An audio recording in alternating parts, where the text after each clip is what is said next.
দর্শক, আসিফ নজরুলকে হেনস্থা করার বিরুদ্ধে ব্যবস্থা নেওয়া হচ্ছে।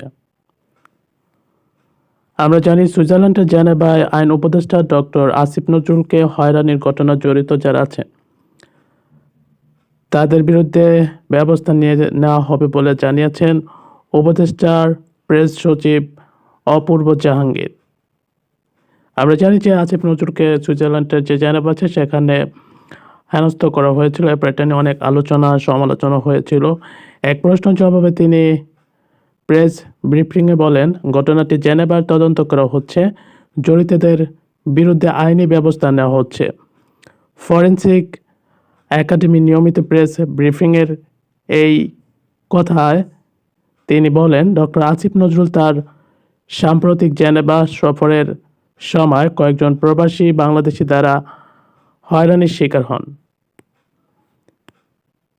তো সেই হয়রানির শিকার হওয়ার পরে তারা সেটা নিয়ে অনেক আলোচনা সমালোচনা হয়। এখন তারা বলছে যে যারা এই ঘটনায় জড়িত আছে তাদেরকে আইনের ব্যবস্থা আনা হবে এবং তারা সেটা সুইজারল্যান্ডের যে সরকার আছে সেখানে যে প্রশাসন আছে সেই প্রশাসনের কাছে তারা আবেদন করেছে যে একটা দেশের উপদেষ্টাকে অন্য দেশে গেলে সেটা সে দেশের মানুষ কীভাবে হেনস্থ করে এবং সে বিষয়ে সে দেশের সরকারকে তারা যারা এই হেনস্থার সাথে জড়িত তাদের বিরুদ্ধে ব্যবস্থা নেওয়ার অনুরোধ জানিয়েছেন এবং তাদেরকে একটি স্মারকলিপি পাঠিয়েছেন।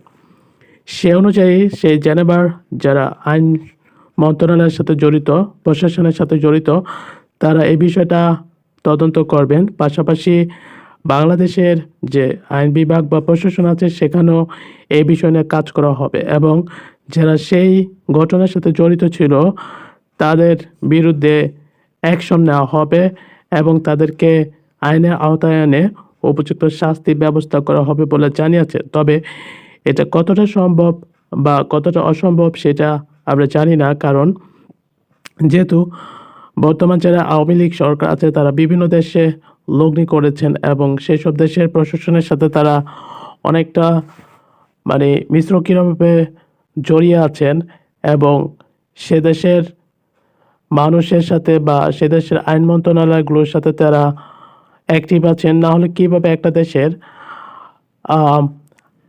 স্বরাষ্ট্র উপদেষ্টাকে বা একটা দেশের মন্ত্রীসম ক্ষমতাবান ব্যক্তিকে অন্য দেশে গেলে সেই দেশের বাংলাদেশিরা অথবা প্রবাসীরা কীভাবে হেনস্থা করে সেটা একটা প্রশ্ন আছে। তো এই ব্যাপারটা নিয়ে ব্রিফিংয়ে বলা হয়েছে যে যারা এই ব্যাপারে জড়িত আছে বা আসিফ নজরুলকে যারা হেনস্থা করেছে তাদের বিরুদ্ধে কঠিনতম ব্যবস্থা নেওয়া হবে এবং তাদেরকে আইনের আওতায় এনে তাদেরকে শাস্তি দেওয়া হবে। তবে আমার মতে এটা পসিবল না, কারণ যেহেতু যারা প্রবাসী বাংলাদেশি সে দেশের আইন প্রশাসনের সাথে তাদের একটা সম্পর্ক আছে, সে দেশ হয়তো বা কিছু সংখ্যকের ব্যবস্থা নিতে পারে, নাও নিতে পারে। কারণ আমরা জানি বহির্বিশ্বের যে দেশগুলো আছে সেই দেশগুলো অন্য দেশ থেকে যে টাকা খেয়ে অথবা অন্য দেশ থেকে টাকা নিয়ে তারা বিরোধী দলের পক্ষে কাজ করে। যেমন আমরা দেখেছি কয়েকদিন আগে যখন শেখ হাসিনা ক্ষমতা ছিল তখন তারেক জিয়া সেই লগ্নি করেছিল।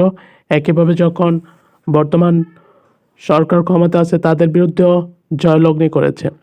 তো সেই ক্ষেত্রে কতটা সম্ভব কতটা অসম্ভব সেটা সময় বলে দিবে। তবে আমার যতটুকু ক্ষুদ্র অ্যানালাইসিস বা আমি যতটুকু দেখেছি ততটুকু মনে হয় না যে কোনো ব্যবস্থা সুইজারল্যান্ডের সরকার নেবে।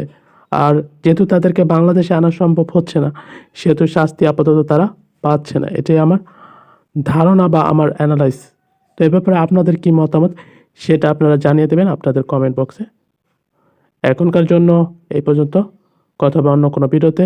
ততক্ষণ পর্যন্ত ভালো থাকবেন।